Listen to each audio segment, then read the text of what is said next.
네, 금리는 낮아지고 은퇴 시기는 빨라지면서 최근 수익형 부동산에 관심 갖는 분들 많으시죠? 이 대표적인 수익형 부동산으로 객실을 분양받은 뒤 운영 수익을 배분받는 이른바 분양형 호텔이 저금리 시대 새로운 투자처로 인기를 끌면서 우후죽순 생겨나고 있습니다. 이 문제는 수익률을 부풀리는 과장 광고가 기승을 부려 그에 따른 피해 사례도 상당한 건데요.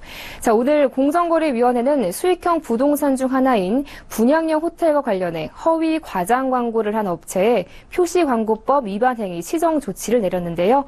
자세한 소식 경제산업부 김혜영 기자와 알아보겠습니다. 안녕하십니까? 안녕하세요.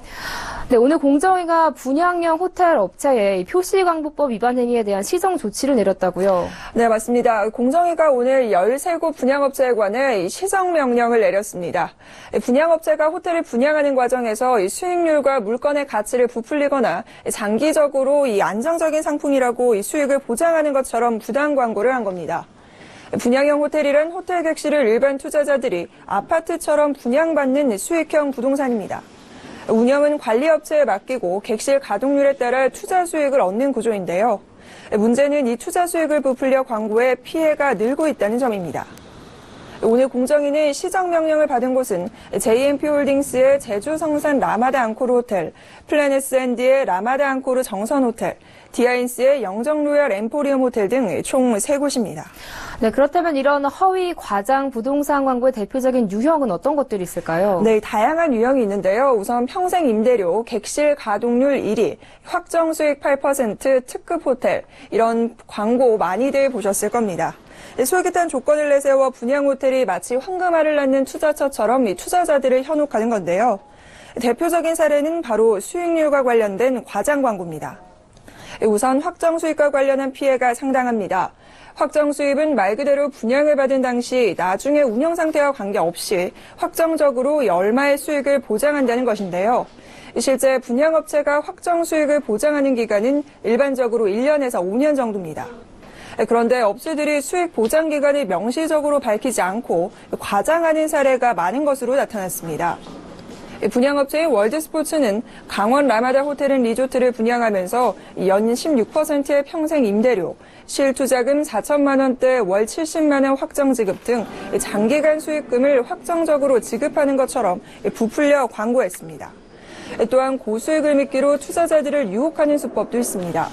취득세를 수익률 산출에 반영하지 않은 방식으로 수익률을 부풀려 광고한 건데요. 실제 분양형 호텔의 분양자들은 지방세법에 따라 분양금액의 4.6%의 금액을 취득세로 관할 지자체에 납부해야 합니다. 네, 그러니까 수익률을 부풀려서 광고를 한 건데요. 이것 외에 또 다른 어떤 유형이 있습니까? 네, 수익률 외에도 분양 물건의 가치 자체를 사실과 다르게 부풀려 광고한 사례도 상당히 많은 것으로 나타났습니다.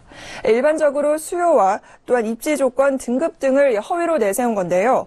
우선 인천 골드코스트 호텔은 객실 가동률 전국 1위 인천 등 객관적인 근거 없이 분양 호텔이 소재한 지역의 객실 가동률이 전국 1위인 것처럼 속여 투자자들을 유혹했습니다. 또한 분양 호텔 주변에 다른 숙박시설이 많이 있는데도 호텔 주변 지역의 숙박 수요를 해달 호텔만이 독점적으로 받는 것처럼 광고한 경우도 있습니다. 바로 동탄 아너스 인터내셔널 호텔인데요. 삼성전자의 국내외 바이어 수요 독점 등 부풀리기 광고를 한 겁니다. 또한 디아인스는 영종 로얄 엠포리움 호텔을 분양하면서 삼면바다 조명 특급 호텔 등의 문구를 내세웠는데요. 분양형 호텔은 관광진흥법에 따라 특급 등의 등급이 부여될 수 없습니다. 이에 불구하고 업체들은 마치 특급 호텔인 것처럼 사실과 다르게 광고한 겁니다. 네, 여러 피해 사례와 유형에 대해서 들어봤는데요. 이에 대해서 공정거래위원회는 어떤 조치를 내렸습니까? 네, 공정위는 법을 위반한 13개 업체에 관해 소비자를 속이는 등 허위 과장 광고를 금지하도록 했습니다. 또한 시정명령을 받은 사실을 중앙일간지에 공표하도록 했는데요. 특히나 분양자들이 계약 과정에서 계약서 등을 확인해 실제 수익률이나 입지 조건 등을 확인할 수 있었던 사정을 고려해 과징금과 고발 조치는 하지 않았습니다. 업체들이 부당 광고를 시정해 시장의 공정한 거래 질서를 확립하는 것도 중요하지만 소비자 스스로 피해를 예방하는 것도 중요합니다. 특히 운영 과정에서 확정 수익률이 지켜지지 못하거나 운영 위탁업체에 문제가 생길 경우에 피해를 보상받기가 어려우니까요.